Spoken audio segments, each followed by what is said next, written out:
don't have to come through everybody. I have got some slides that I'd like to show, but I want to try and go through them quite quickly. So I'm looking to just sort of set the scene for what we're going to be doing, because I've brought some simulated casework, i.e. assessment applications for online counselling, and I'd like us to focus on those, have a look at how people have presented to a service or to an independent practitioner, to look at the issues they're presenting and how we feel about the kind of unspeakable issues that they might have actually presented, that they would rather bring to an online counselling service than actually take to a face-to-face service.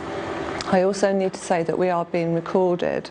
I'm happy if we're discussing the simulated casework, because it doesn't relate to anything that's a real client.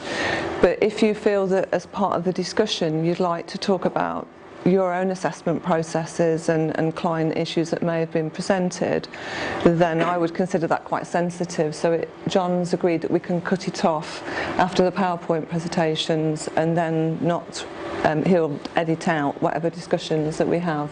But if nothing sensitive arises or anything that you feel we shouldn't be shared on the DVD, which will go for sale or you'll have access to and everyone else afterwards, then let me know. But we can make that decision before we end.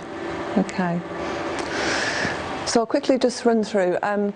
Obviously the purpose of the workshop is to look at online assessment, and the title of the conference is Working with the Unspeakable. And from my own experience of working online with clients, that there are occasions when people present to a service and they're presenting with issues or with mental health issues which cause me to sit and reflect more than I would do with other clients on whether it's the appropriate medium for this client, what kind of support networks do they have in place, if it's part of a university context, which is one of the areas where I work, have we got other support networks that can help to contain this client or contain them in the sense of a mental health issues, so that it would be the most suitable medium for them to support them.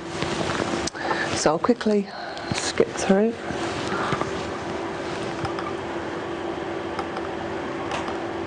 Okay, so the aim is really just to explore the process of online counselling and assessment, particularly where there are issues that someone may not present in a face-to-face context, or it may come in later within face-to-face, whereas it could come quite early on in the application, and then to conclude with a general discussion and question time, hopefully if we get time.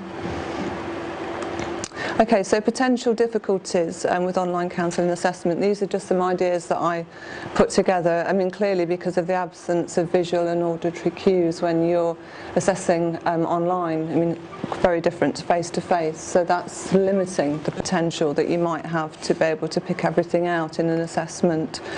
I think it's important on the assessment system that you're using, and particularly if it's an application form, that encourages clients to try and provide as much information so that you can do a good enough assessment. They may present issues online which they wouldn't bring face-to-face, and again, how do we assess that as being suitable for the medium? And it can take a longer process, because perhaps someone returns an application form and they've raised something which sort of triggers a bit of concern for you, or sort of not feeling clear as to whether it would be the appropriate system for them.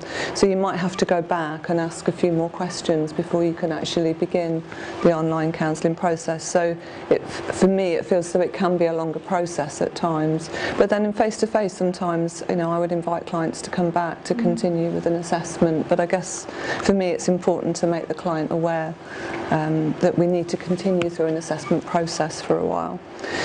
So what kind of issues might a client present which could generate concern or sort of indicate warning signs?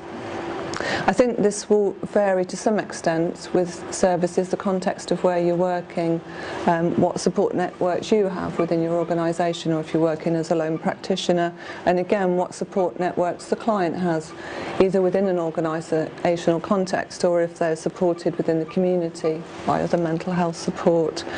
So I've just put together ones that I considered might be the main ones which could trigger concern. So for example, suicidal ideation. someone with an eating disorder, I think for me it depends at what degree what sort of stage are they within an eating disorder. Domestic violence, they could actually be at risk if they're working online, because if they haven't maintained or aren't able to maintain security of the exchanges with the counsellor, they could actually be making themselves quite vulnerable. Severe depression, has the client actually got enough energy to work online and be motivated to work online? Are they at risk? And I guess that comes with an enduring mental health condition as well, psychosis and self-harm. So these feel to me the main ones that practitioners may sort of think, perhaps I need to think a bit more about this as to whether it could be the appropriate medium to support a client.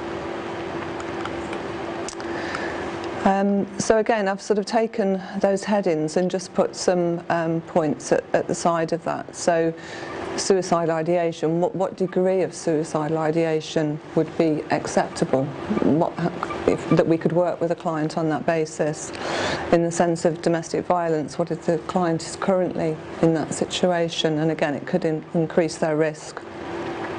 Self-harm, are there specific reassurances that you would need as a practitioner, that would be included within the work with the client, that you would actually explicitly be talking with them about how they can keep themselves as safe as possible, what support networks they've got if it actually gets to a point where they're not able to contain it and they are at risk.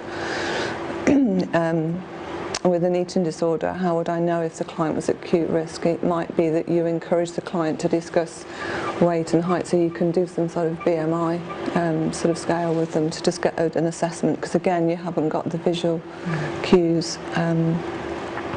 With psychosis, how would I know the level of current stability of the clients? Because it could be they've had psychotic episodes in the past, and particularly when they're under stress at particular times, say in an academic year if you worked in a university context. So it's working through assessing their current stability and putting safeguards in place. Acute depression, would online counselling be a safe option for them? And if someone had an enduring mental health issue, what kind of things would you need to know? What things would you need to discuss with the client before it felt okay to continue with the work? Okay, so I'd like to go straight on because I'm aware of time, and there's 4 examples that I have for you to look through, so I'd rather that we can actually go through the examples.